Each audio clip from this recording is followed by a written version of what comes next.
So, 8182, or this chapter in general, let me start by saying this first. This chapter is going to be all about rotation.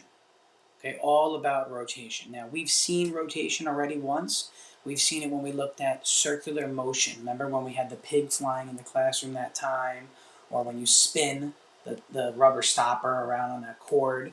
So we did already circular motion, but we didn't really analyze it that much. We looked at circular motion for an object, right? Like a point mass, we would say. We're going to use this phrase in this chapter, a point mass.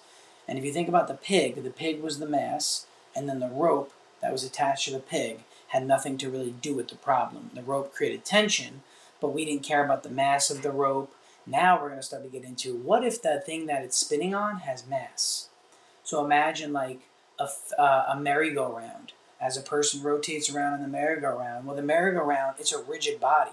It's like a disc rotating. Think about like a record player or a CD player or a DVD player, things that pretty much don't exist anymore or aren't used much anymore, I should say. Those things all involved rotating, right? And there was a little laser, and the laser would read on the disc what the track was. That's how you got your music and your video and whatnot. But the rotating feature of something is called a rotating rigid body. So we're going to get into in this chapter when things start rotating and they are rigid bodies, not just point masses. Okay, so imagine like instead of the rope connecting to the pig, you have a metal rod, and at the end of the metal rod you've got a mass, and that metal rod is whipping around. Well, the metal rod, it's got mass itself, and the object at the end, it also has mass, right? Here's the object at the end, here's the metal rod as it's spinning around. If both of these things have mass, then they both matter now. Whereas earlier in the year we assumed that the rope was massless and it didn't matter, but it actually does. So we're going to get into a lot of that in Chapter 8. The objectives for this lesson, we're going to talk about radians, which you've, I think, already seen in your math class. Give me a nod up and down if that's correct. Am I right? You've seen radians? You've introduced it at least? Okay. We'll talk about angular position, which you've talked a lot about in math class. Arc length, S equals theta r, should be familiar. We'll then get into angular velocity and acceleration. We'll talk about speed and acceleration with regards to speed and acceleration tangentially. And we'll talk more about what that means in a moment. Remember the spinning of an object, when you release it, it moves tangent to the circle. We'll talk about radial and tangential acceleration, how they're related to each other. And then the last part, we're going to see how the equations of motion we've looked at, the big three, like Vf equals Vi plus At, or x equals x0 plus Vot plus 1/2 At squared, all those equations from earlier in the year with kinematics. We're going to see how those kinematic equations are actually related to rotational equations. Okay, but that's the general idea of these two sections together that we're going to look at. So let's start right off the bat. So we'll start with the phrase angular position. So an angular position is an angle that an object makes with respect to a reference line. In your math course, the reference line has been the positive x-axis. So if you have an object that starts here and ends right here, we might say that it covers an angular position or an angular displacement, and we might label that as theta right there. Okay, and you've seen this already with the unit circle, right? With the unit circle, if I just continue that loop around. So we might call this theta final. We might call this one here, actually, instead of just theta, we might call this delta theta. And then we would call this theta initial. So it starts at the x-axis and it rotates a certain amount of degrees. Well, that's the final angle. This was the initial angle, and the change is the difference between the two. Again, the delta theta inside of there. If I started here, though, let's say my angle started up here, right? And this was my initial angle, and this is my final angle right here. Then this right here would be delta theta now. Okay? So it depends on where I start and where I end to know what delta theta is. Just like delta x, the change in your position. Here, it's the change in your angular position. So if theta 0 in this problem were equal to, say, 75 degrees, and theta final were equal to 115 degrees, to find delta theta, it's just final minus initial, and that would be 40 degrees. Okay, 115 minus 75. 115 minus 75. That would give us the delta theta. So I'm picking an arbitrary value over here that is not related to what was on my graph. Okay, the graph was just showing you graphical examples there on the left.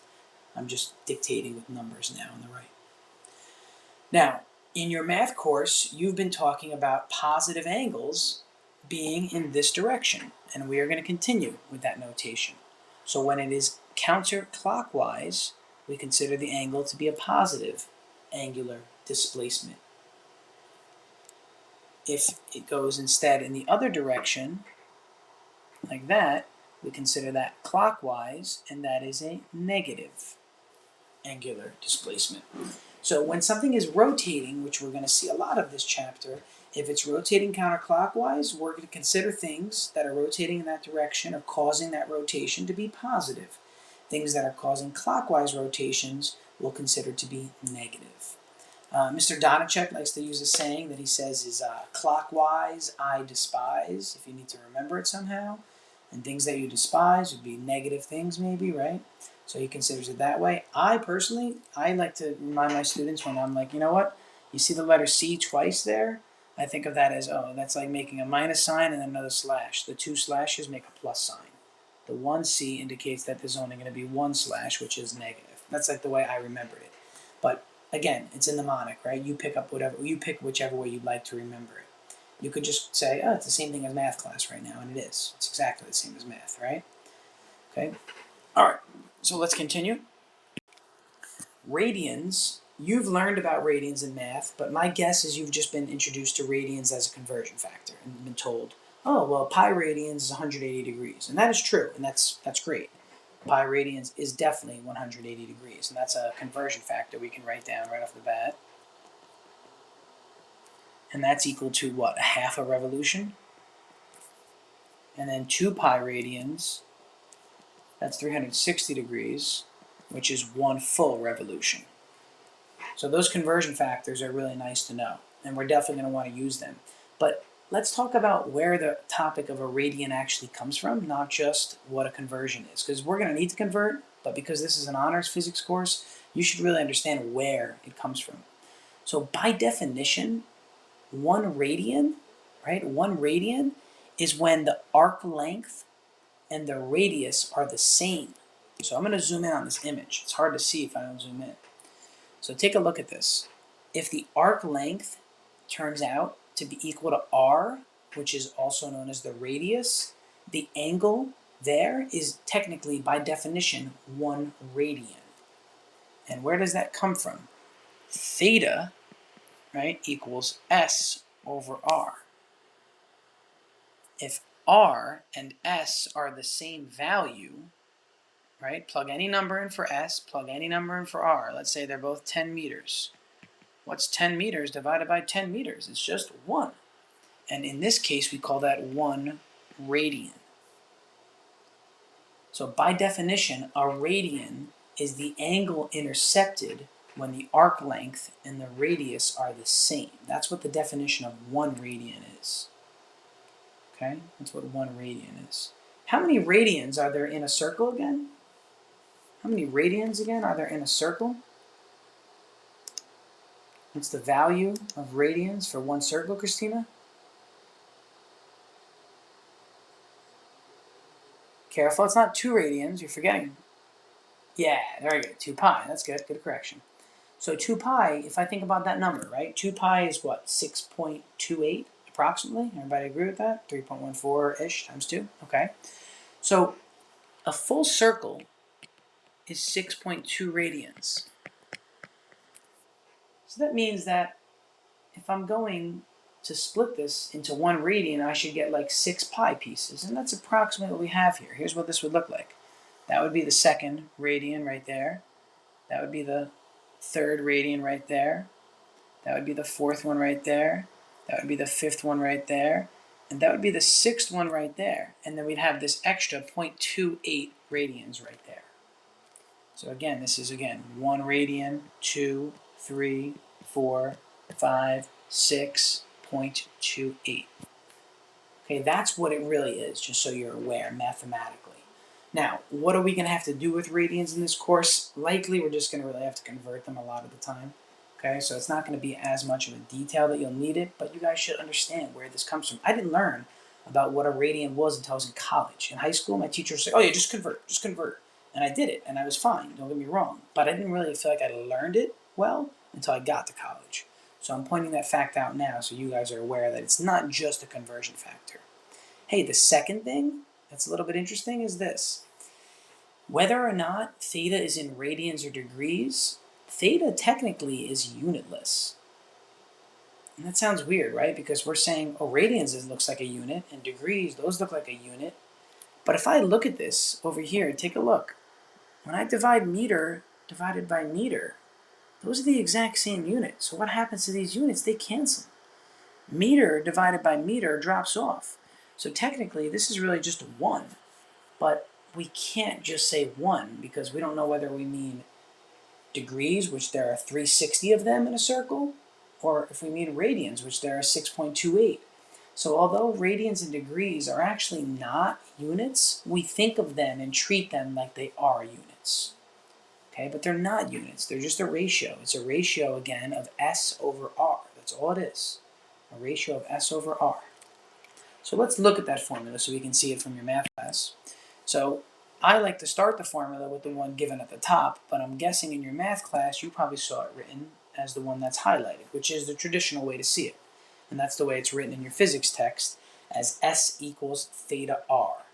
But, just again, so you know, where does it come from? It comes from the fact that theta, by definition, is S over R. And then you just solve for S. Okay, and then you just solve that equation at the top for S. Again, where S is the arc length, R is the radius, and the value of theta is given in radians.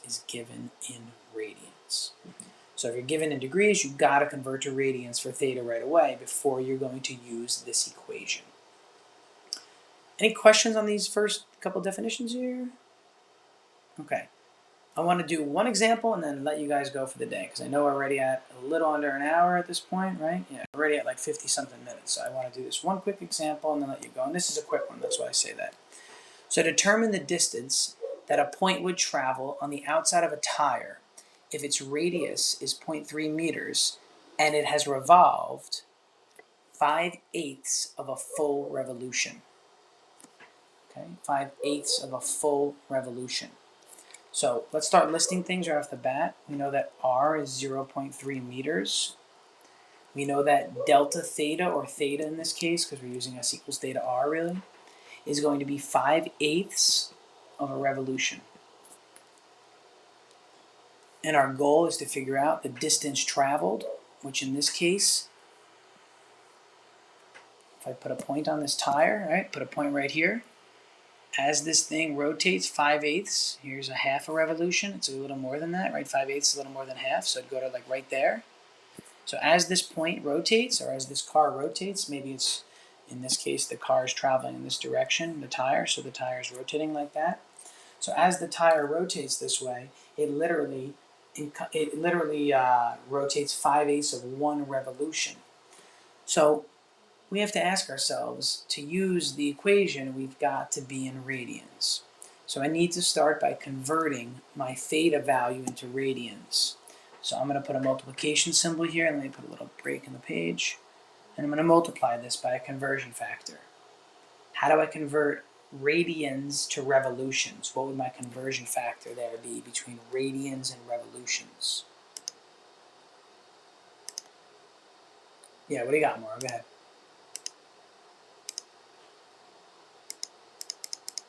Good. And again, the units matter here, right? Even though we said before, like, radian is not really a unit, it is kind of like that when we're using dimensional analysis.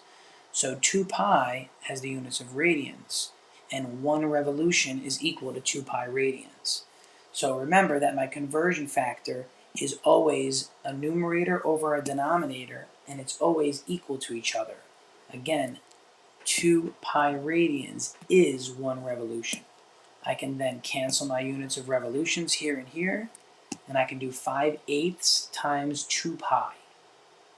Okay, that will give me what? That'll be 5 pi over 4.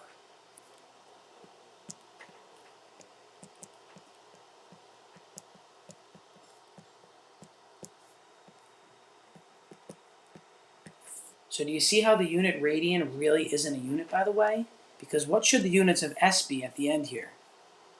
What should S's units be? Just unmute and say it if you have it, Kat. Yeah, it should just be meters because it's a distance traveled, it's an arc length. So these units should be meters. And take a look. The units of the radius are already meters. So theoretically, if I do meters times radians, this should be meters times radians here. But again, radians is not really a unit. So when you multiply by it, be careful with certain parts of your math. Where did I get 5 pi over 4, by the way? I canceled this 2 right here, right? Cancel this 2 with the 8. That becomes a 1, that becomes a 4. I get 5 pi over 4.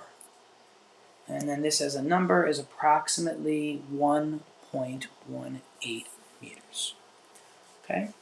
So just a quick introduction. Should be a repeat from your math course at this point. And then next class, we're going to get right into average, angular velocity, all that kind of fun stuff. Okay?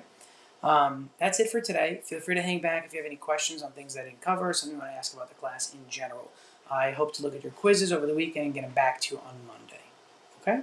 Have a good rest of the day, guys. And again, don't forget to come to office hours. Jack and Jack came the last time, and we had a really good discussion and some good homework problems there. The problem set is tough. The 7-7 problem set's definitely tough. I might actually, Jack and Jack, if it's okay with you guys, post that video from the office hours that we had together, because I feel like other students are going to ask a question on that problem. I think it was problem number 47. Was that right, Jack? Okay, so 47 in the problem set from chapter 7 is really tough, so you might want to look at the video from that. I'll post that under videos. Okay, guys, have a good rest of your day. Good luck to all those running in elections. You're welcome, guys. You too. Have a good day, guys. Okay. So we left last class by talking about angular displacement, right? And we labeled that as theta representing angle. And we talk about how something can rotate, say, a quarter of a turn, or maybe a half of a turn, or a full rotation or revolution, we use the phrase. You're going to see the word rotation, revolution, turn used synonymously a lot. Okay, so if you see like something moved 3/4 of a turn, that just means 3/4 of a rotation or a revolution. Traditionally, it should be revolution, and RPMs are actually revolutions per minute, RPS, revolutions per second. But you'll see a lot of texts and a lot of other authors use the phrase rotation. So just use them interchangeably for this topic specifically. So what we're going to talk about now is this idea of angular velocity, and we're going to talk about average and instantaneous. So first, we're going to talk about the concept of average angular velocity, and that's what we're seeing right here in the first spot. So the average angular velocity, this symbol is not a W actually. It's the lowercase Greek symbol omega. So maybe jot that phrase down, right? This is the lowercase Greek symbol omega. And it looks like a W. It's written like a cursive W, or like a W with little I don't know. Not a W that's rigid, right? That has angles to it. The bar above the omega symbol there, the bar simply again means we're talking here about the average angular velocity. So when we think about angular velocity, ask yourself, like, how far does something rotate in how much time? Theta from the last section was our amount of rotation. So theta might be like 90 degrees, or if we're in radians, that would be pi over 2 radians. Or maybe it's 180 degrees, or pi radians. But remember, theta is how much the object physically turns. And then t is the time it takes for that to happen. So if we see something spinning for a while, we can measure how many turns it makes divided by the time and figure out what the actual omega value would be. And that's for the average angular velocity. But instantaneous means we want the angular velocity at a given moment, at a specific point in time. So for that, we want to use this concept of a limit again. And we introduced the idea of a limit earlier on in the year when I talked about instantaneous velocity versus average velocity when we were doing linear motion. So if we can make that time period really, really small that we're measuring for, it's like we're getting the angular velocity at that moment, at that exact time. So that's why we call it instantaneous, because it's at that instant that we're measuring the angular velocity. So let me show you guys with a example here to show before we get into the actual example. So let's take a look at the cursor here. All right, and as it rotates around, you can see the cursor is showing circular motion. It just keeps rotating in circles here. Now I could get the overall average velocity if I just look at how far it rotates and I measure for like 2 or 3 seconds. But if I want to know the instantaneous angular velocity, it's like the velocity from here maybe to right here, that short turn, right, that little period of time. So when we look at objects that are rotating, if we can look at a really, really small amount of time, we can get the velocity during that small amount of time. And again, that's the instantaneous angular velocity, because the small amount of time means that delta t is pretty much nothing. But if we look at the rotating object for, say, like a minute or 90 seconds, then that's going to give us the average angular velocity. We're going to get to acceleration soon. So let's look at a mathematical example so we can see what we're talking about here. So let's go to example 2. The example says that an old music box wheel rotates at a constant rate and makes 1.5 revolutions per minute. And we want to determine its angular speed in radians per second. Now, whether I'm finding the average angular speed or the instantaneous angular speed, they're the same here. The reason I know that off the top of my head is because it says it's a constant rate.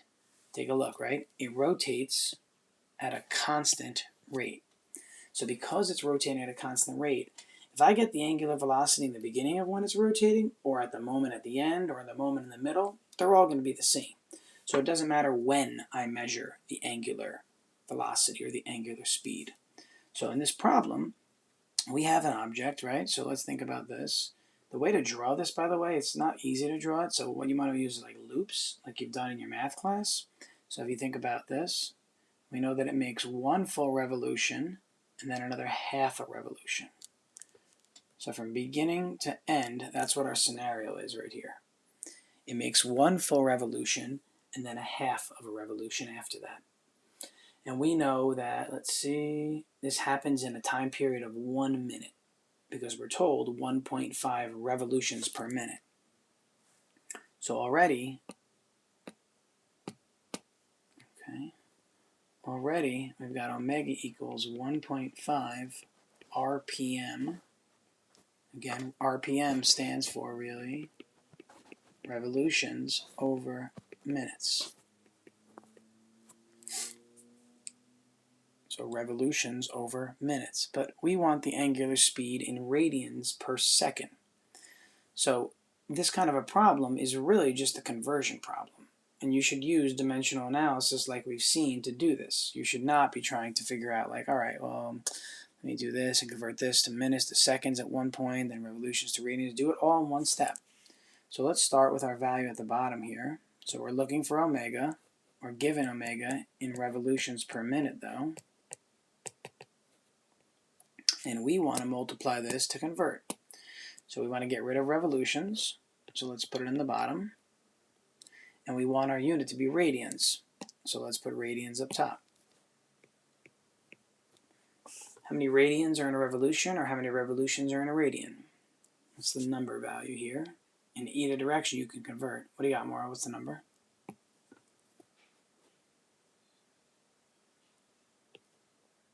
Very good. Okay, so you could make that your conversion factor, or you could say like a half a revolution is pi radians, but I would go with 1 revolution because it makes the denominator easier, right? Having a 1 down there instead of a half. So that gets rid of revolution, which is nice. So now I'm in radians per minute, but the problem is asking to find the angular speed in radians per second. So now I got to get rid of minutes, and since minutes are on the bottom down there, I'm going to put minutes up top up here. And I'm going to go ahead and put seconds down on the bottom. And we know the conversion factor here, right? It's 1 minute for every 60 seconds. So then I can cancel, let's use green for this, I can cancel minutes with minutes there. And now my final units, I'll highlight in another color. My final units are radians and seconds, or radians per second. Radians per second. Now, what is the number going to be? Let's figure that number out. So let's see. We've got 1.5 times 2 pi, right? All over 60. Oops. Stay there. Come on. There we go. 1.5 times 2 pi all over 60. That will give me my value in radians per second. Okay, I have that number written down somewhere. More, sorry, question, go ahead.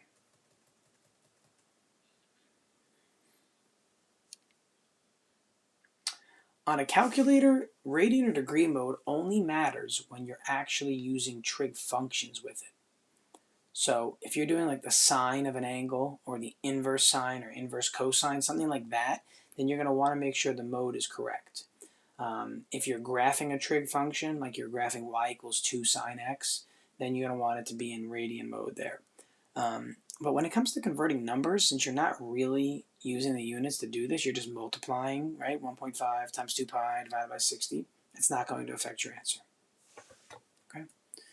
All right, so what does this number turn out to be?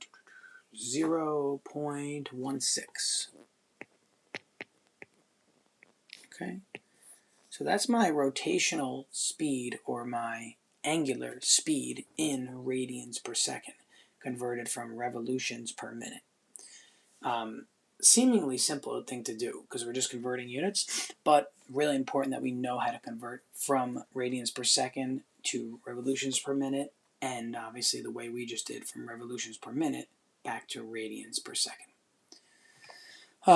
So what might this mean? Well, let's think about it. 1.5 revolutions per minute, that's pretty slow, right? Think about that for a second. So it's going to take a minute to do this, to loop around, right? And then come back another half a turn. So to make that full one single rotation and then another half, that's going to take an entire minute. So if I did that in real time, we'd be looking at motion like this, right? Now, by the way, depending on the radius size of the circle that I'm making, that affects it. So I could use a circular object. Hold on. So let's say the bottom of this cup of water, okay? And we mark the point P on it. As it rotates, that point where my finger is rotating, right? So that's a half a rotation when the cup gets all the way over to there. And then the cup's going to keep rotating around, keep rotating around. I'm not moving my finger. I'm only contacting one point. So there's one full rotation or revolution right there. And then it would be an additional half of a revolution until the point P, or the point where my finger is, gets back or gets over to here. So that was one full revolution and then another half. So to take a minute for that to happen, it's relatively slow. And if you've ever seen a music box, you guys know what music boxes are? Is anyone out there? Some of you nodding? Okay. So the music boxes, you would wind them up, and then when you open the top of it, it would usually be something rotating, like a figurine rotating you would see, but the gears inside of the music box are rotating. If you don't know how they work, you should look it up. They're really cool. The way music boxes work, the gear system behind them is incredible, actually. It's like a piano. They're like, when the thing rotates, it's got these little spokes on it, and it hits these little things that act like chimes almost, or act like when a piano strikes, it like strikes a bar that sends a sound out that's a certain frequency. It works the same way with a music box. If you have one, and your parents have one, ask them if you could look at it and try to take off the back and watch the gears rotate and see how the sound comes about. And because it's cyclical in nature, I think, is that Valentina have one in there? Is that what you just pulled out? Do you have one? Can I put you on video? Yeah, awesome. I don't have mine with me. I have one in my apartment, but I'm not there right now. I'm just looking at Valentina's. Can you just hold it up to the screen so others can see that part? I want to see if we can see it.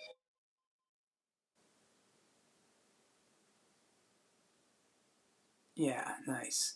So that's the bottom of it, right? Yeah, and it looks like you're going to rotate that little, I can't see the pin or not there, yeah. So when you twist it, what you're doing is you're storing energy in the actual mechanism in what's called like a rotational spring, and then that starts rotating. Nice, Valentina. Maybe if you want later, you can take a video of it working and send it to me if possible. That'd be really cool. Oh yeah, nice. Here's the rotating piece.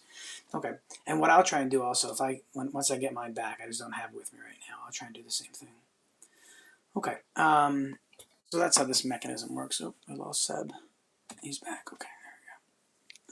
So let's take a look at the second, or the example 3, the second example for today, or the third example in the notes. So this example says a helicopter blade rotates with an angular speed of 47 radians per second. So look at this number now, 450 revolutions per minute. Compare that to the last example. You got to have good number sense, right? The last example was 1.5 revolutions per minute, which was very, very slow. This is 450 revolutions, meaning it rotates literally, or revolves, 450 times in 1 minute.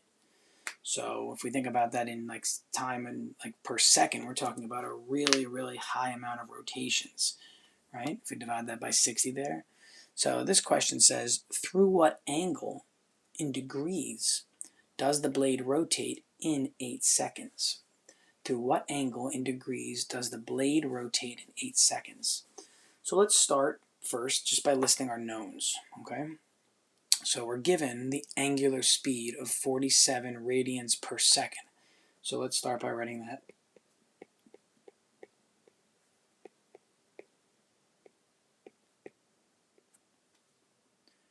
Now, because of the fact that this is a speed and not a velocity, I could technically do this too, right? Okay, because remember omega by definition is angular velocity. Here we're given the speed. We're not told it's rotating clockwise or counterclockwise, so we don't have a direction. If we had a direction also, then we would call it the angular velocity. So if we know it's rotating clockwise, right? Think about the way the clock moves. We said clockwise was negative angular velocity and counterclockwise was positive angular velocity. So I don't know which way the helicopter is rotating, and I really don't care in this problem. All I'm told is the angular speed, and the question becomes, how many degrees does the chopper blade literally rotate through as it's rotating? Because it would rotate, I'll do a bird's eye view, right? It's rotating like this for a bird's eye view. How many degrees does it go through in 8 seconds, right? That's 3 circles, 4 circles, and every circle is 360 degrees, so we'll have to do some conversions later. But anyway, the point is, we have the angular speed given in radians per second. We also know the time in this problem is 8 seconds. So we can use our formula. Okay, let's take a look at that formula here. So we know that omega in general is the change in the angle over the change in the time period. The change in the angle over the change in the time period. So if we want to find out through what angle, right, through what angle does the blade rotate, we're looking for delta theta. So let's go ahead and solve this for delta theta. And then we can plug in. We know it's 47 radians per second, and that's happening for 8 seconds. So we can see how many radians theta, the angle it rotates through, is equal to. So we have 47 radians per second times 8 seconds. And remember here that our answer will have units of radians because we're looking at theta. And in this chapter, all these formulas that we're going to work with are going to have units of radians for theta, which we can then convert to degrees when we need to. So it's 47 times 8, that's 376, and that's in radians. Okay, but I have to do something with the number 376. The question says, through what angle in degrees does the blade rotate? Through what angle in degrees? So if we wanted to, we could okay, let's convert radians to revolutions, then revolutions to degrees. But I think that's a bit too much work than it's worth. So instead, let's try to convert from radians directly to degrees. Directly to degrees.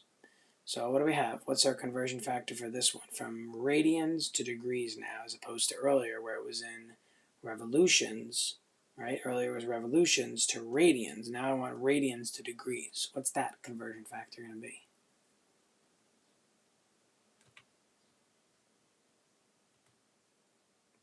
What do you got, Seb? Sebastian, say it again.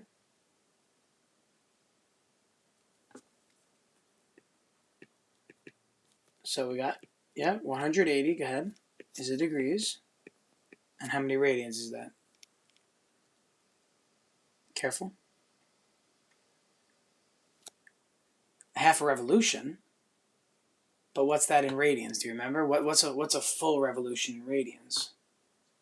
So what would a half be then?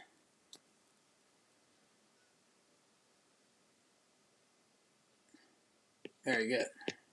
So this is a good conversion factor to have memorized, 180 degrees over pi radians. Obviously, I could also do 360 over 2 pi radians. Okay, so if you want to just memorize one of them, you could say, oh, every time 360 degrees, right, gets covered, that's considered 2 pi radians. So 180 degrees would be just 1 pi radians, which is what we have in the denominator. So to convert that, we have those. Let's cancel radian with radian. And now we take 376 times 180, which will give us a large number for sure, 21,543. Oh, divided by pi, sorry. Divided by pi gives us that number. Okay, 21,543. So clearly it's going to go through a lot of revolutions, right? Because what's one revolution again? That's 360. So clearly this is going to be far greater, right? Far greater than one revolution.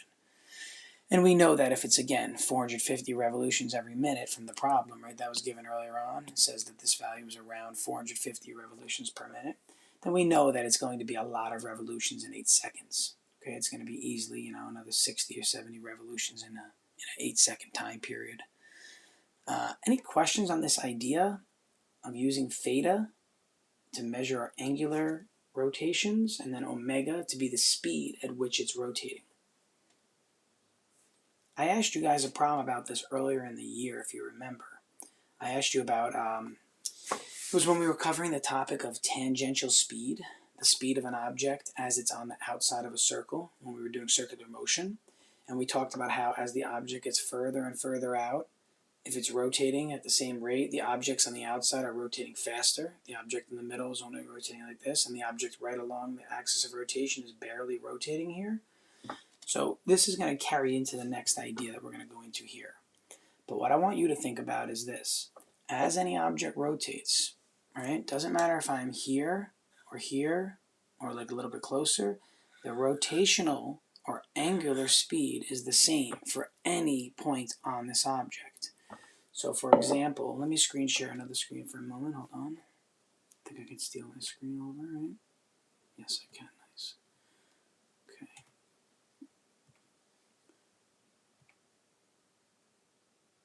All right, nice. You guys can see this, right? Yeah. So a little bit later today, in about 10 minutes, we're going to look at this as our pivot lab for today. And if we take a look and watch, he's going to start spinning this wheel, right? Okay, let me pause. So the black dot, the red dot, or the blue dot, these 3 dots, when I look at this, if I go through this slowly, they're all going to rotate at the same angular rotation because they're on what's called a rigid body. So when the black dot makes one full circle, so does the blue dot, so does the red dot. But clearly, the blue dot would travel the furthest distance when it makes that one revolution, whereas the black dot would travel the shortest distance. We did this with, I think it was like a merry-go-round earlier in the year, and I asked you guys about which horse on the merry-go-round ends up having the highest tangential speed, and it was the one furthest out. Because the blue dot is going to cover a big distance, whereas the black dot is going to cover this little short distance. Now, what we're going to do in a second is I'm going to stop screen sharing. Hold on. What we're going to do in a second is go through what that connection actually is, what the relation about. I don't know. You guys to spend 5. Okay. Of course. How did that not record on this? 10 minutes just looking at the intro to this. Okay. And then at around 3:25, so 10 minutes, at 3:25 we'll come back for a quick recap to then let you guys go. So here's what I'm going to do again, like last time. There are 21, everybody is here now, okay. So I'm going to just put you in breakout rooms of 3 right now. All I want you to do is go to the Pivot Lab and just look at the video, start talking about the responses. It's 3 questions, it's a very short Pivot Lab, and this is going to be your only homework before our next class meeting on Thursday. Okay, so spend like 5 or 10 minutes talking about the lab with your breakout partners, and then we'll have a quick recap for like 2 minutes at the end of any questions. Okay? All right, let me set these breakout rooms so you guys can go. And again, please call me in or just hang out for a moment and ask me any questions you might have. Let's see. Okay, good, good. 1, 2, 3, 1, 2, 3. 1, 2, 3, 1, 2, 3, 1, 2, 3. Okay, all right.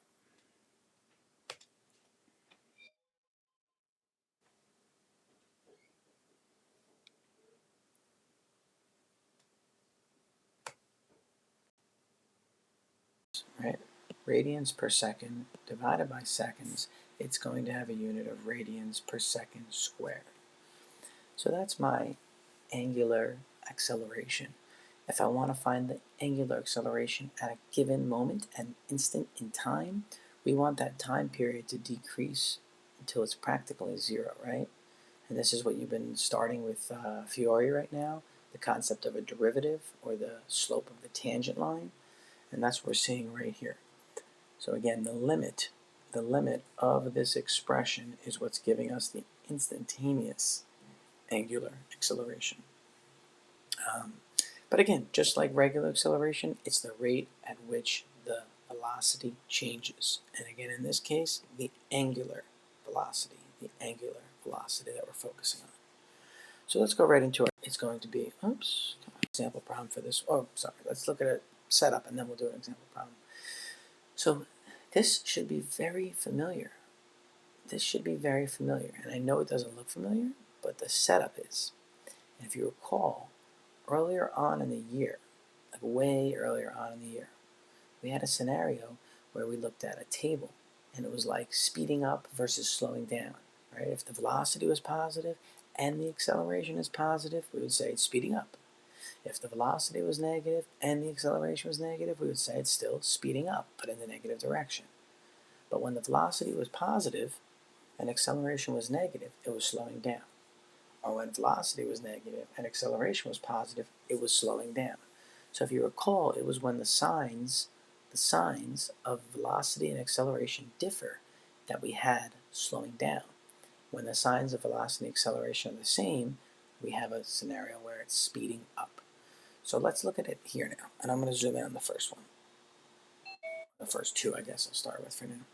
So what we've got here is this. We've got a scenario, right, where the wheel, or this, whatever we want to call it, is rotating, right? It's rotating in a, oops, let me use my marker instead. It's rotating in a counterclockwise direction. How do I know it's counterclockwise? Well, because the clock looks like this, right? 12, 1, 2, 3, 4, 5, oops, skipped a little bit, 6, 7, 8, 9, 10, 11, 12, right? That's what the clock looks like. So clockwise is when it goes in the direction of the numbers of the clock. So we are going the other way in this one. So we say that in this problem, the omega value is counterclockwise, which means positive.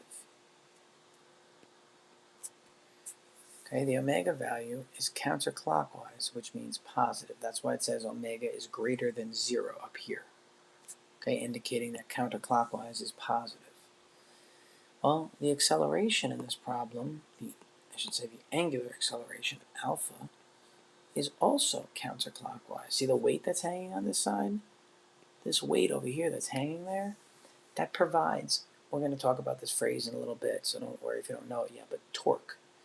That little weight hanging off the edge of this provides torque, and that torque is what causes more rotation to occur, more or less, depending on the scenario. So in this scenario, it's going to also be positive for the angular acceleration. So when both the angular velocity and the angular acceleration are positive, what does that mean? It means that they agree. They agree like they did earlier with linear stuff. So if you're moving and you're running with positive velocity, and then you accelerate positively, we say you speed up. So again, what happens here? You speed up. Your speed increases. Now the same exact thing is true for scenario B. Scenario B now, though, we've got omega is clockwise, which means it's a negative angular velocity. And alpha is also clockwise here, which means it's also a negative angular acceleration. So those signs agree. It's like running backwards, right? You're running backwards with negative velocity and you have negative acceleration. It means you've got to be getting faster as this happens. So again, your speed increases. Which way does it increase though? It increases in the negative direction, right? It increases in the clockwise direction. So in this chapter, there's the weight again hanging down. In this chapter, what I want you to recognize again is that we have to have a representation of positive and negative, and that's really important. Forget up and down, forget left and right. Okay, those are done. I mean, they're not done. We're going to obviously see them again with linear motion, and we'll see how these are connected actually. But for this portion of the chapter, when something is rotating, I want you to classify it as positive or negative based on the direction it rotates. Okay? And clockwise is negative, and counterclockwise is positive. So here, the acceleration and the angular velocity agree in both scenarios, and therefore the speed increases just in different directions. Now let's look at the other two scenarios. So in the first scenario over here, the scenario C, we've got omega, which is in the clockwise direction, which is negative. And then we've got alpha, which is in the counterclockwise direction, which is considered positive. So this is like the scenario where you're running forward with positive velocity, but acceleration is negative, and therefore you are slowing down. You are slowing down. Speed decreases. And the same goes for the last scenario, except the opposite. Omega is counterclockwise, which makes it positive. Alpha is clockwise, which makes it negative. So now you're running in the positive direction with negative acceleration here. I might have switched that to the last one, but the idea is that these are opposite, right? The signs are opposing. And whenever the signs are opposing, you are slowing down. Okay?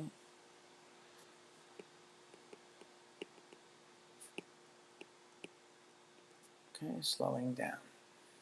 While the previous two represented scenarios where we were speeding up. Parts A and B represent scenarios where we are speeding up.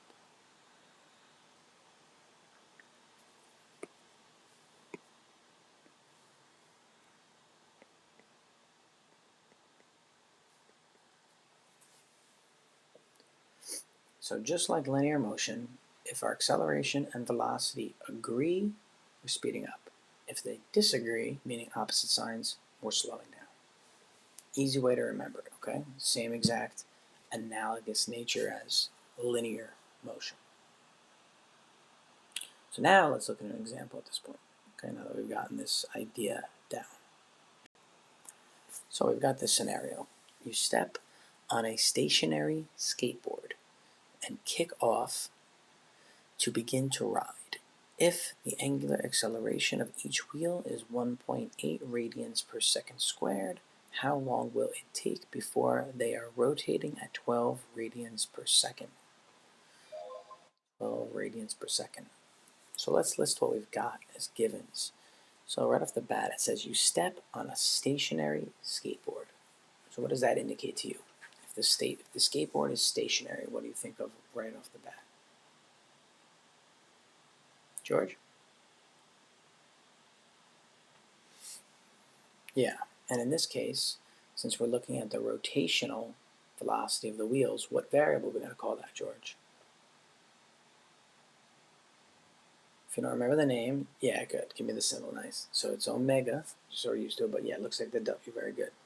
So the initial angular velocity of the wheels is 0 radians per second squared. Now, the initial linear velocity is definitely 0 also, but we're not going to worry about it. But I'll write it down just to have it. This is true, right? That is also true on the right side. The initial linear velocity is also 0 because the board is at rest. Now, we're not going to determine the linear velocity of this person or of the skateboard in this problem right now, but we will see how these are linked together for sure. So omega 0 being 0 radians per second tells us that we're starting where the wheels are not rotating. And how does a skateboard work? It works exactly that way, right? When the skateboard is stationary, the wheels don't rotate. So then we kick off, right? You kick off and you begin to ride the skateboard. we're told that the angular acceleration, so what variable are we looking at there? Not just acceleration, but angular acceleration. Anybody remember the name I just called it? Regina, is that you? You're just stretching, I can't tell. Christina, go ahead. Sorry, I thought that was a hand. Christina, what do you got? What's the variable called? Alpha, yeah, alpha. So I know we just introduced that, guy, so you may not know the phrase yet, but alpha is the variable. And this is a common Greek symbol, so I would get used to that. Beta, alpha, theta, those are all commonly used Greek symbols. So alpha is 1.8 radians per second squared. Ooh, and I made a typo. What's the typo? Anybody see it? What's the typo? Jack Turner?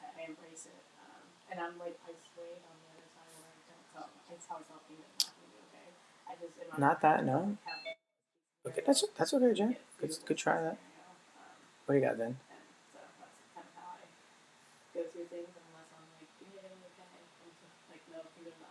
Yeah, right here. Let's erase that part. It should just be radians per second. Just like with linear velocity, it was meters per second, right? And acceleration linearly is meters per second squared, which is why alpha is radians per second squared. Okay. The last thing we have, how long will it take? So we're looking for time, right? How long will it take before they are rotating at 12 radians per second? What are they? It says they are rotating. The person? Is that what we're talking about here? Is there a person doing cartwheels on a skateboard rotating? Probably not, right? So what are we referring to when we see they? More? Yeah, the wheels are what we're referring to here. The wheels. So we are looking at this. It says, how long will it take before they are rotating at 12 radians per second? So that's the omega value, is 12 radians per second. And it's like the omega final, right? We did final minus initial, so that's our final value there.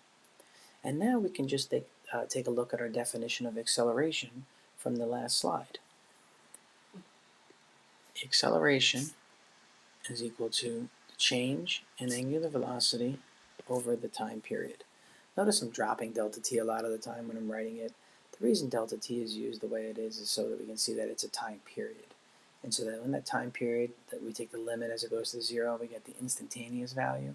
But for the most part, we're not going to see time initial, time final, unless we're looking at like a video where it starts like 3 seconds in, and then it ends 5 seconds in. Well, that's a delta t of 2 seconds. Then it matters, right? When we're looking at a video, like the Pivot Labs. But even with the Pivot Labs, you can restart the timer, right, at any moment you want. So realistically, we want to recognize that time initial is, for the most part, always going to be considered to be 0, unless we're in a problem where it's already midway through. So I'm going to just call that t for now, even though it is a delta t there. And this alpha is really alpha bar, right? It's the average angular acceleration here. But I'm going to probably start dropping that as well, like I've done in the past. Okay. So the acceleration angularly again is 1.8 radians per second squared. Omega initial and omega final are given. So our goal is to figure out t. So let's solve this for t. T equals delta omega over alpha. And then we can plug in. So we've got final minus initial.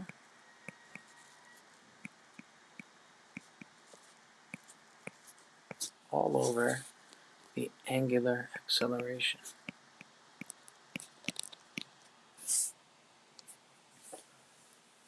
Okay, again, so we're looking at the final velocity angularly, which is 12, minus the initial, which was 0, because we started at 0, all divided by the time, the acceleration, which is 1.8. That'll give us a time period here. And whatever 12 over 1.8 is, I wrote it down to save us some time here. 6.7. What are my units going to be? What are my units going to be in general here? Christina, what do you got? Yeah, just seconds, okay? Think about radians per second divided by radians per second squared. The radians cancel, one of the seconds cancel. then you have a seconds in the denominator of the denominator left over, which is what causes its unit to go up to the numerator. And it's time, right? When you're measuring time, our standard unit for time is seconds. So what I want you to notice again is that this is just the same as A equals delta V over T, right? This is the same, analogous to A equals delta V over T. So we haven't done anything crazy yet.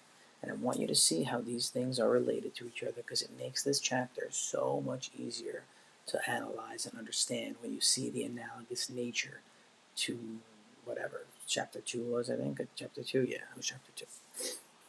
Any questions on example 5? Any questions on it?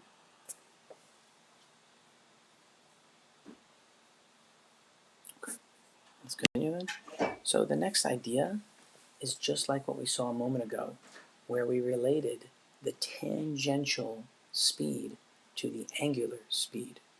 And earlier we wrote that, v, and that v was equal to omega r.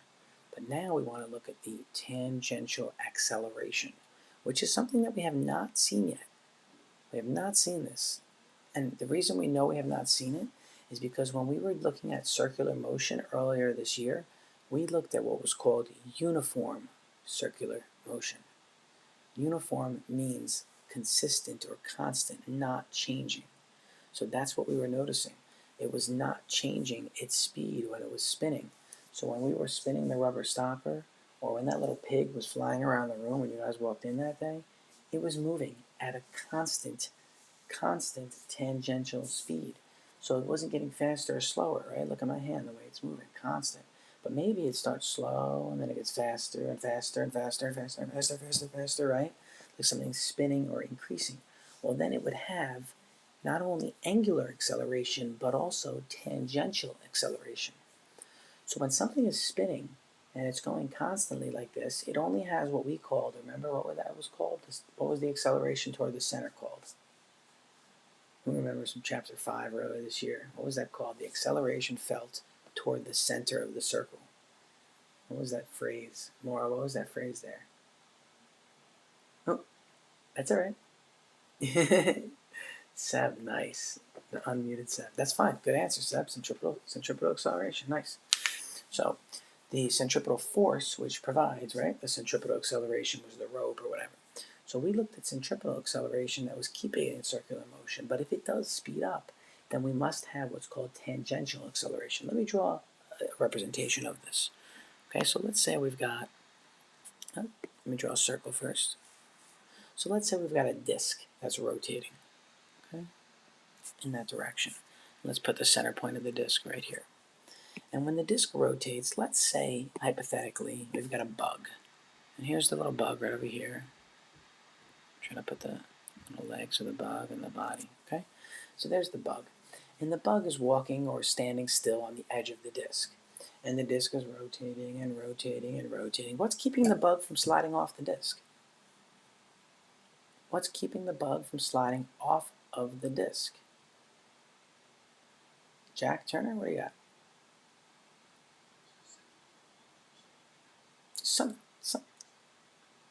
Yeah, centripetal force. And what provides it though, Jack? What provides the centripetal force in this scenario?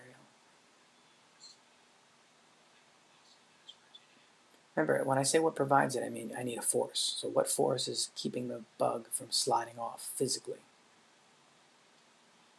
Friction, very good.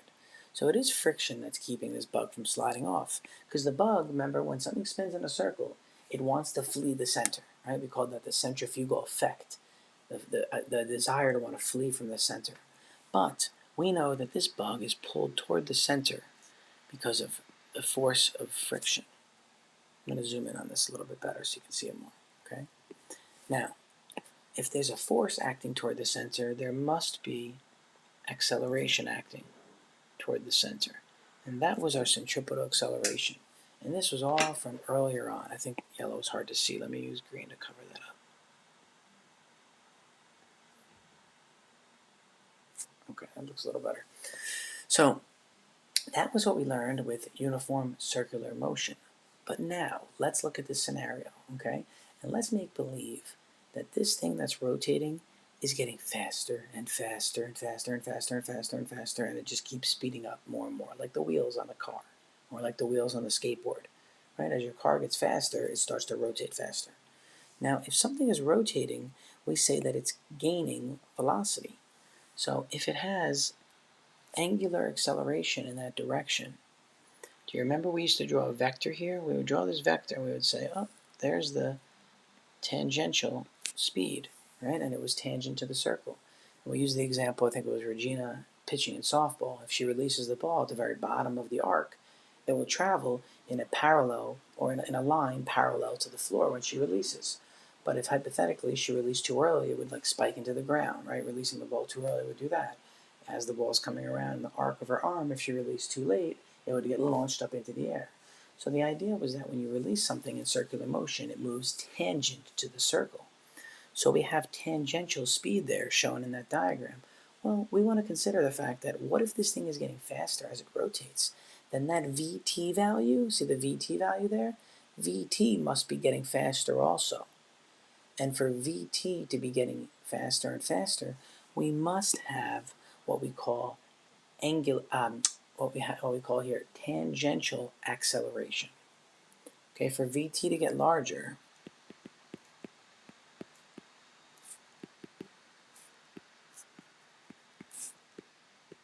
then At must exist. Okay, if Vt increases, then tangential acceleration must exist. But where does tangential acceleration come from? It comes from alpha.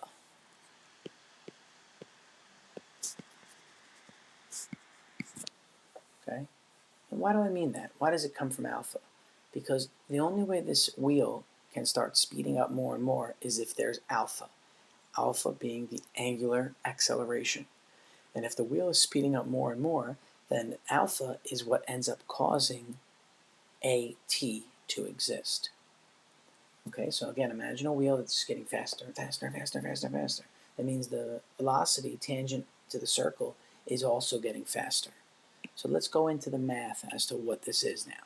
Okay, let's take a look at the math. So here's our formula on the left side. So we start with our definition of tangential acceleration. Any acceleration, by definition, is change in velocity over time. So if I want the tangential acceleration, I'm going to look at the change in the tangential velocity. And that's this Vt. Right? That's this right here. So we said if this Vt goes up, then At must exist. Well, if there's a delta value, it means it goes up, right? Delta means change. So if this Vt is constant, take a look, right? If this Vt is constant, then the delta Vt would just be 0, right? If Vt is constant, it'd be like saying, okay, Vt is 5, and then 5 minutes later, Vt is still 5. This would be 5 minus 5, which would just be 0. So it's when Vt is not constant that we have tangential acceleration. But by definition, right, by definition, Vt from the other class on Monday, Vt was omega r. So we're going to replace this little Vt here with omega r, which gives us this right here. But what's omega over time? By definition from the 2 slides ago, change in angular speed over time, or change in angular velocity over time, that was defined as angular acceleration. So it turns out in the end that your tangential acceleration equals your angular acceleration times r. Okay, that is analogous to, or similar, I should say, similar to what we wrote a couple slides ago on Monday. What we wrote on Monday was this. We wrote that the tangential speed is equal to omega r. We wrote that on Monday. So take a look at these two and see how they're related, right? You go from Vt to At. You go from omega to alpha. The r is at the end. So what does this tell me again? This tells me, once again, that as r increases, At increases. Again, as r increases, as you're further out on the circle, so as this little ant or bug moves further out on the circle or closer in, that means that the value of AT and VT are going to both increase because they are directly related to the R value. Okay? Two definitely new formulas that are just very important. The R value being how far it is from the center, and omega and alpha being the angular speed or angular acceleration. So let's look at example 6. Why don't you guys take a minute to read that one and try to come up with the given variables and the unknowns here.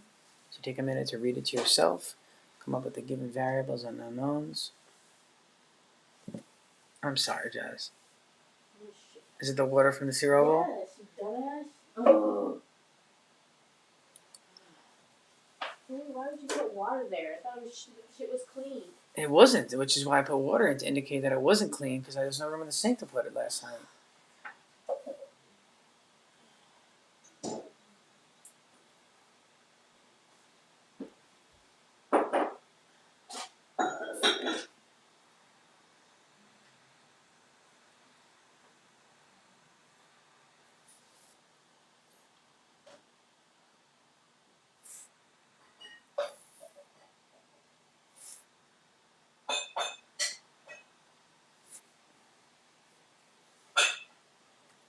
So I've circled a couple things and underlined stuff here that seem to be important, right? So it says an airplane propeller takes about 3 seconds to get up to a certain speed. So if it takes that long to get up to that speed, we can assume its starting speed was what? What do we assume here? We have to assume the starting speed, yeah, was 0. I saw a bunch of you do this. Yeah, assume the starting speed is 0. So we're looking at an omega initial value of 0 radians per second.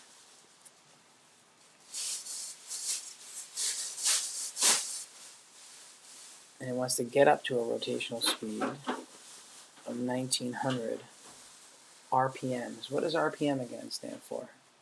We saw this phrase recently. What was RPM standing for? What do we got? Go ahead, Mauro. What do we got for this one? Good. Rotations or revolutions per minute. So clearly we already can see that our units do not agree with each other. Let's see. Determine the magnitude of the tangential acceleration. So that's what we're looking for here. At the tip of the blade. So let's take a look at this from a bird's eye view. Here's the rotator, and the rotation point. Let's say that's the blade. And the blade is rotating like that. We are focused in this problem on point P at that location from the center, what we'll call the origin O. And that point P is at a distance away of 2 meters. Okay, so imagine this rotator, this helicopter rotor just spinning, in this case airplane, I guess, yeah, spinning, and it has a 2 meter radius. So we're trying to figure out, again, what is its tangential acceleration if the R value is equal to 2 meters during a time period of 3 seconds. So it looks like we've got everything that we're going to need to find AT. Let's write down what AT is. AT from the last slide is alpha times R, but alpha by definition is the change in omega over time times R. Why am I defining alpha that way? Because we don't have alpha right now, right? Alpha was not directly given in this problem. What was given in this problem was the initial omega, the omega after 3 seconds have occurred, and the radius. So that's why I'm replacing alpha with delta omega over t. Okay, that's why I'm using this expression right here. Now, with that said, there's one thing we still have to do. What's that one thing we still have to do before we can plug in? What doesn't agree here? What doesn't agree, Jack?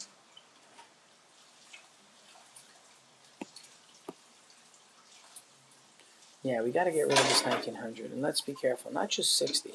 60 will get rid of what? 60 will turn it into revolutions per second. But we want it in radians per second, right?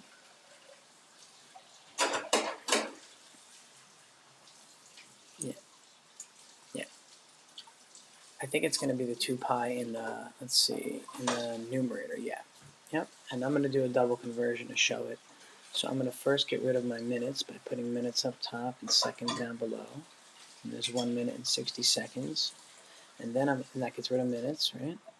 And then I'm going to get rid of revolutions by putting revolution in the bottom and radian up top. And yes, it's 2 pi radians for every 1 revolution. Now revolution is gone. So I end up with units in this problem of radians per second, which is what we wanted to get in the first place. Okay, so 1900 times 1 times 2 pi all over 60. I think I wrote down the number for this. Did I not? Maybe not. I did. 199 approximately radians per second. 199 radians per second.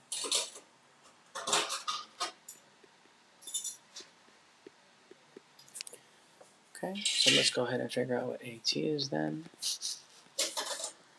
AT is the change in omega, which is 199 minus 0 radians per second over the time period of 3 seconds times the R value of 2 meters.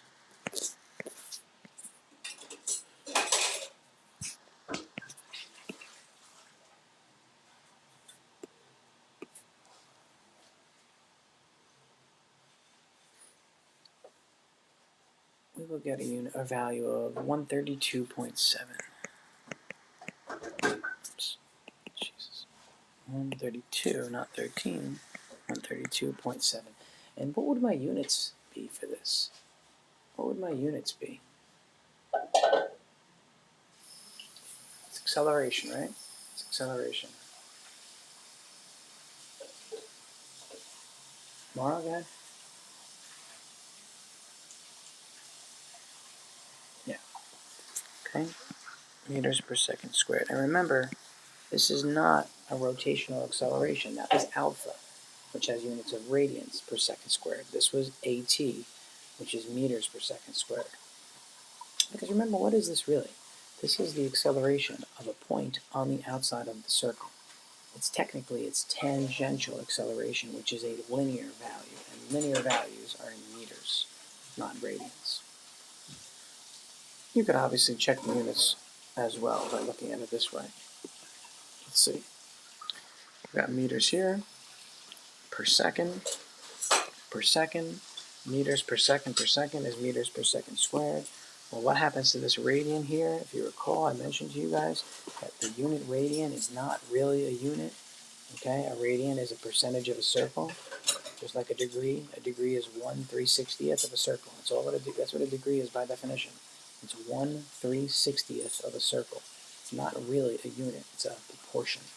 Okay, so radian also here is not really a unit. A radian, again, is one portion of a circle. So meters per second in green. Those would be our units of meters per second squared. And keep in mind that this is absolutely not the same thing as centripetal acceleration. Okay, this is not the same thing as this acceleration that's keeping things moving in circular motion. This is the acceleration at the end of the object that is spinning. And let's take a look at the next slide to see that a bit more. So if we look at centripetal, we use the word centripetal here. You're also going to hear the word radial. Same thing for this, okay? Combining centripetal and tangential acceleration. So we start by rewriting our centripetal or radial acceleration definition. If you remember from class, it was centripetal acceleration equals v squared over r. Right? It was that v squared over r value. And then v can be replaced with omega r. Okay, and that comes from this fact, right, that Vt equals omega r. So this goes in for Vt there, which becomes omega r, that quantity, squared over r, which makes this really what? Omega squared over r. And this cancels with this r here, leaving behind omega squared r. So this is another way to write centripetal acceleration. We have not seen this yet. Okay, so earlier in the year we had this. But now that we know rotational motion, we could also represent it as this. Okay? Those are interchangeable. So if you were doing something with circular motion and the problem involved circular motion, you could use omega to figure out the centripetal acceleration, or you could use VT. Either way, you have to use R, right? R is in both equations. But we could use omega in place of VT if we had omega. If we had omega. Okay. Now the second part, this overall acceleration piece, is a little bit tricky. So I'm going to zoom in on this diagram for a moment. So as this object is rotating, as this rigid body rotates, it has its centripetal acceleration acting toward the center. Your text is calling it R for radial, by the way. I'm trying to get you guys used to the concept that centripetal and radial is the same thing here. So as it rotates, it's got this centripetal or radial acceleration acting towards the center. But if it's speeding up as it's rotating, it also has the tangential acceleration. And that's labeled A tan in this diagram.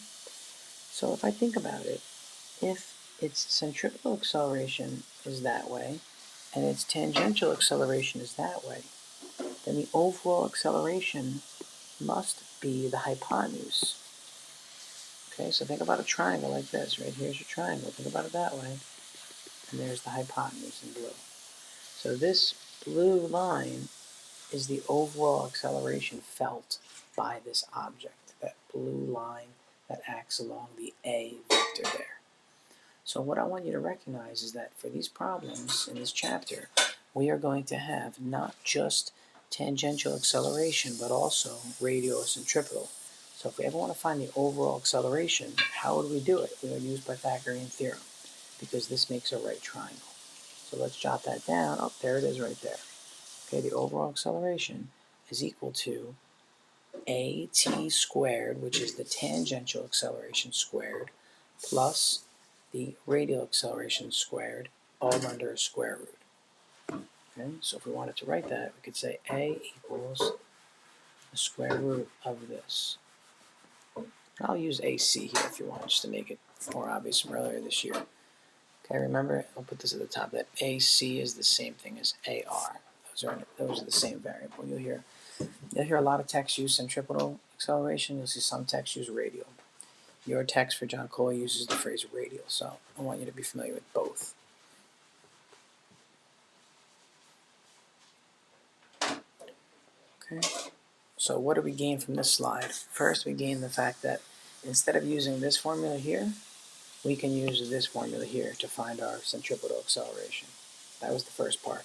And the second part is, when an object is rotating with acceleration, angularly, and acceleration toward the center, we have to recognize that the tangential and the centripetal acceleration combine in a squared sum fashion, meaning this right here, squared sum, okay, in a Pythagorean fashion, where the overall acceleration is A, the hypotenuse of this triangle that we're drawing right here. Right, there's the triangle we keep drawing, and the overall acceleration is the hypotenuse, which is what makes it the largest value. All right, let's see, how are we doing on time? We started at 44. Okay, we've got about 5-6 minutes left. Let's take a look at this slide now. This slide tells us pretty much all the things we've been looking at, how the equations are analogous. And the linear equations, those equations that we know, become rotational. And take a look at these ones. Everything on the left side here should be familiar to you. You've seen all of those equations. And now just take them and write their analogs. Right? Write their analogs here. Their analogs are all written on the right side. Where you had V, it becomes omega. Where you had A, it becomes alpha. Where you had X, it becomes theta. And that's it. Everything else is the same. Okay, nothing else changes about these equations at all. You're just changing V. Right, again, V becomes omega. We just said that X becomes theta, and that A becomes alpha. So these three formulas over here circled are really important. They're not on your formula sheet. You'll notice that. And for AP next year, they're not given on the formula sheet because of the fact that they're identical to the three that are given on the left side there. Okay, or now I shouldn't say identical because they're clearly not identical. Let's use these formulas on the right side here in the next problem. Okay, and we'll figure out which of the three formulas of these three we're going to use. Keeping in mind, though, that we also have these three formulas.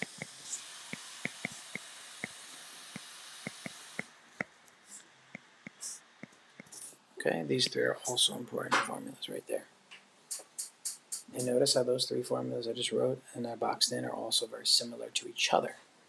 Noticing that all three formulas contain R for radius, right? And then when you're looking at displacement, x, you get theta, which is angular displacement. When you're looking at velocity, v, you have omega, which is angular velocity. When you're looking at acceleration, a, you have alpha, which is angular acceleration. So they should make sense, these formulas here, okay? They should make sense. So it looks like we've got about 6 formulas that we're going to be using. So let's go to the next slide to see this. A centrifuge rotor is accelerated uniformly from 100 radians per second to 2200 radians per second in a time period of 30 seconds. First, what is its angular acceleration? And then second, how many rotations has the centrifuge rotor made during its acceleration period? So part A is the easier part because we just did something like this, right? We're looking for alpha, the angular acceleration, which by definition is the change in omega over time. And omega changes from what to what? It goes from initial is 100 radians per second, right? This is omega I, omega initial, and this is omega final. So we've got final minus initial over the time period of 30 seconds. 2200 minus 100 is 2100. 2100 divided by 30 should be 70. Okay. Now, that part should be reviewed from the previous problem we did already because it has the exact same setup and form. But part B is a bit different. Part B says how many rotations has the centrifuge made? I don't think we have any value or variable that represents the number of rotations. We've not written anything down that represents the number of rotations. But what can the number of rotations be measured in? What else? What variable that we have here measures how much something rotates? Forget how many rotations, but in general, how much something rotates. What variable is that?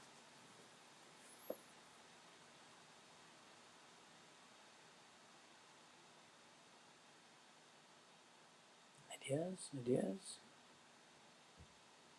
Just Mara? Come on, somebody else. Not that I don't want Mara to answer. Obviously, I'm glad you're answering. Raise your hand. Janice, what do you got?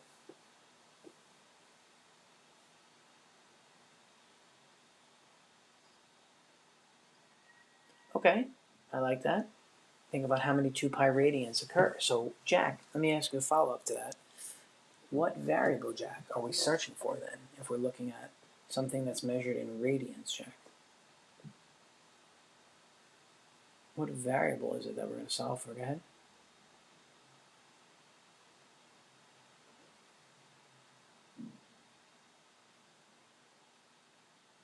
Those are radians per second and radians per second squared. We just want radians, right? We just want radians. George, what are you thinking? Yeah, we're going to solve for theta here. Remember, think about theta being the angle that is covered, right? When something rotates. Theta is 90 when I do this. Theta is 180 when I do this. Theta is 45 when I do this. So we're looking at how much it rotates. So we are searching for theta. That's what makes this problem a little bit tough for part B. So if somebody says, what angle does it pass through? That's theta. But here it doesn't say that. It says how many rotations. So if the answer comes out to be 2 pi for theta, then that's 1 rotation. If it's 4 pi, then that's 2 rotations. If it's 6 pi, that's 3 rotations. So what we're looking for in part B is indeed theta. And to find theta, we have to think about the formulas that we had. So we could start by writing down our formulas. We can use this,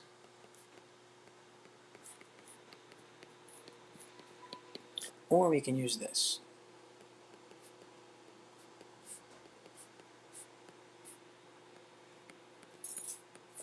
Right? I could use either one of those formulas because they both involve theta.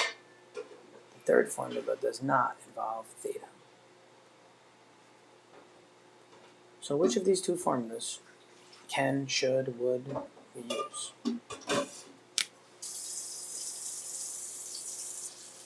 What do you think, Maura?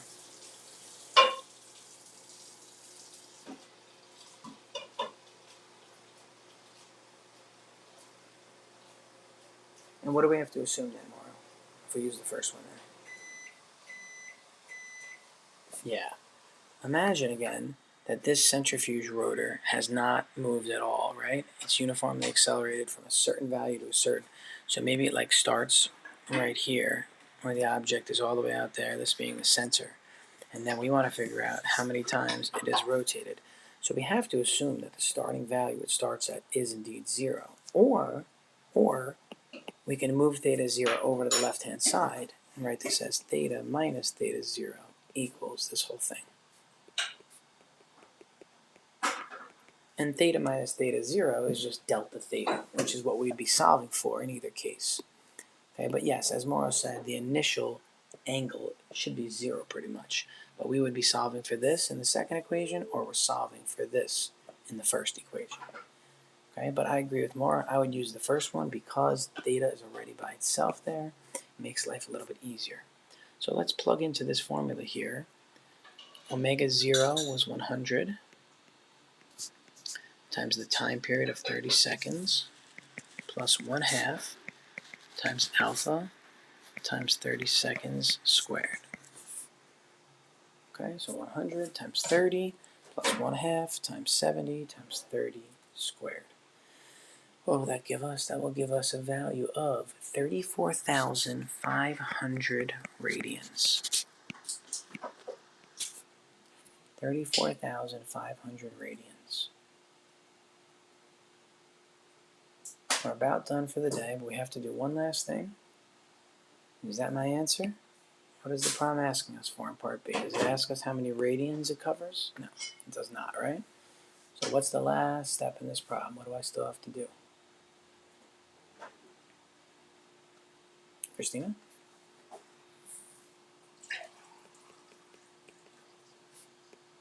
Yeah, I want to see how many rotations this thing makes. So let's multiply this by a conversion factor, rotation factor. Okay, we have 2 pi radians for every 1 rotation. So if we take 34,500 and simply divide it by the quantity 2 pi, we'll get 5,491 if we go to the nearest rotation. Okay, to the nearest rotation or revolution.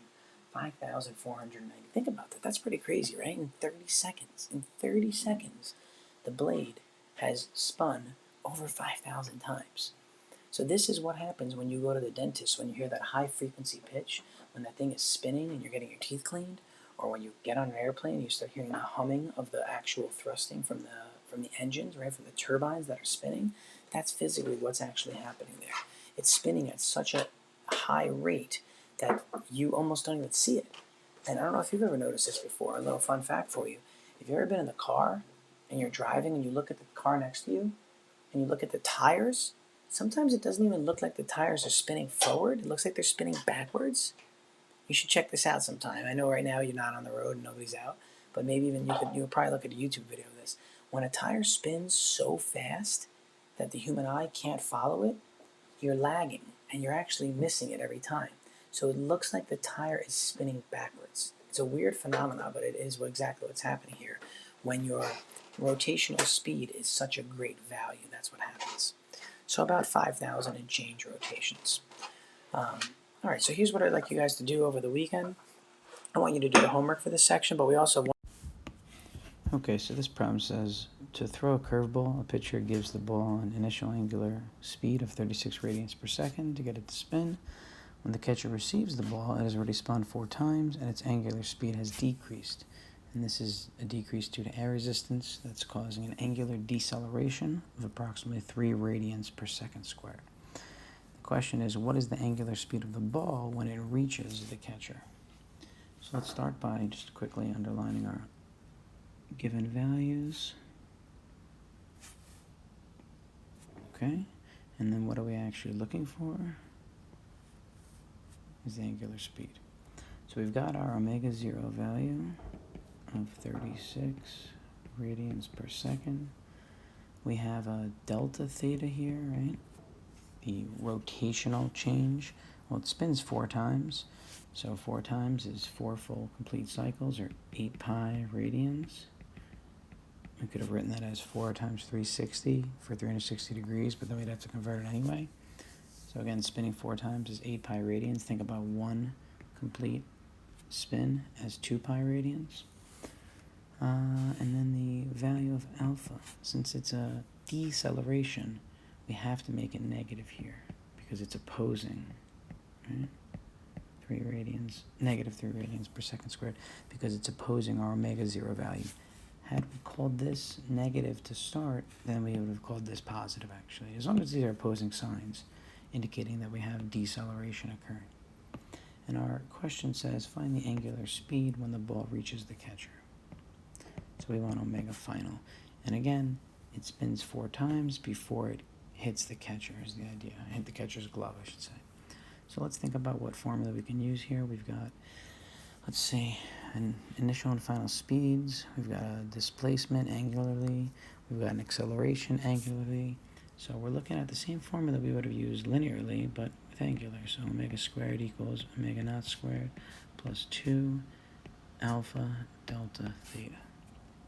And then at this point, we're just solving for omega.